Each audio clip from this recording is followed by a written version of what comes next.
এখন রয়েছি আমরা অনেকেরই পরিচিত মুখ, প্রজন্মের স্বপ্নকন্যা যাকে বলা হয়, সময়ের আলোচিত মডেল, চলচ্চিত্র এবং অভিনেত্রী আসসালামু আলাইকুম।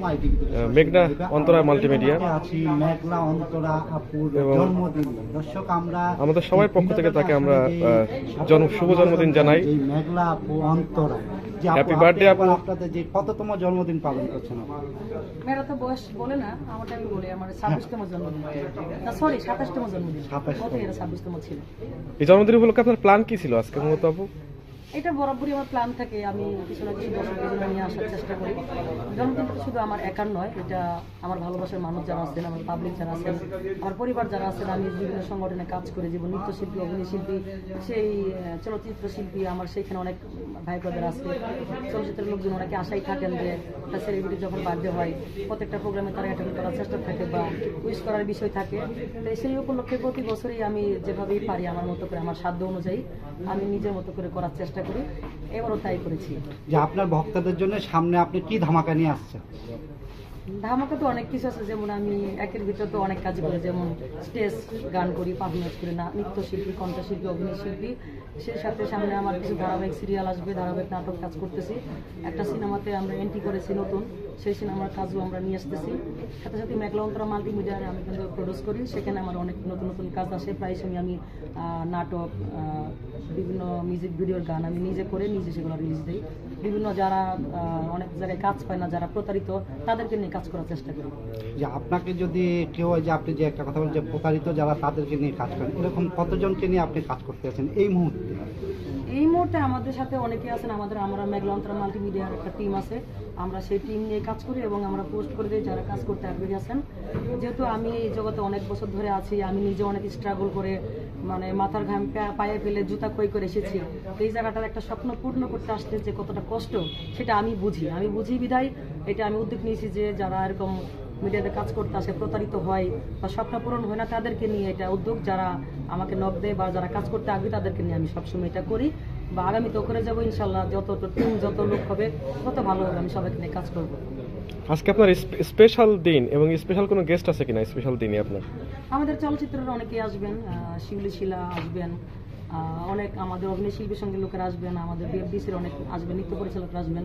আমি সনি ভাইকেও দাওয়াত দিয়েছিলাম, তারা সময় পেলে আসবে। যেহেতু বাইরে বৃষ্টি, এখন সবাই আসবে কিনা জানি না, কথা হচ্ছে হয়তো সন্ধ্যার পরে তারা চলে আসবে।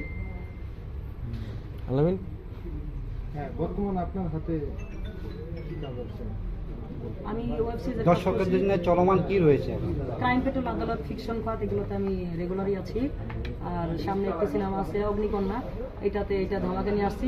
ঈদের আগে আমার একটা সিনেমা আন্তনগর রিলিজ হয়ে গেলো, কিশোর রাব্বানির, ঈদের আগে এটা রিলিজ হয়ে গেল।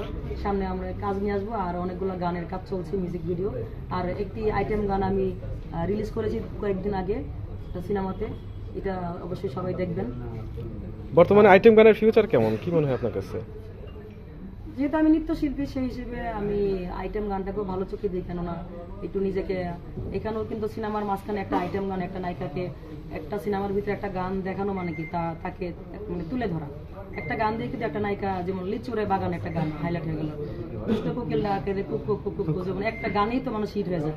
সিনেমা হিট হোক বা না হোক, গানেই তো হিট হয়ে যায়। তাই মনে করি যে ছোট ছোট কাজ দিয়েও নিজেকে আসলে, মানে জিল্লু মাল দেয়, এটা সাধারণত শাকিব খানের ডায়লগ। এটা কিন্তু জিল্লু যে ক্যারেক্টারটা করেছে, প্লে করেছে, জিল্লু কিন্তু এই কথাটা বলে নাই, বলছে কে আজকে শাকিব খান, মানে সুপারস্টার, মেগা স্টার, উনি বলছে বেদে কথাটা ভাইরাল। তো ছোট ছোট আমরা অনেকে বলি যে ছোট কাজ করবো না, ক্যারেক্টার করবো না, সবাই নায়িকা হবো। নায়িকা হওয়াটা বড় কথা না, আমি নিজেকে কিভাবে এক্সপ্রেস করবো, নিজেকে কিভাবে তুলে ধরবো, যে আমি 2 সেকেন্ড 3 সেকেন্ড সময় পেয়েছি, আমি এইটুকুতে দেখে দেবো দর্শককে যে আমিও পারি। এটাই হলো মেন কথা।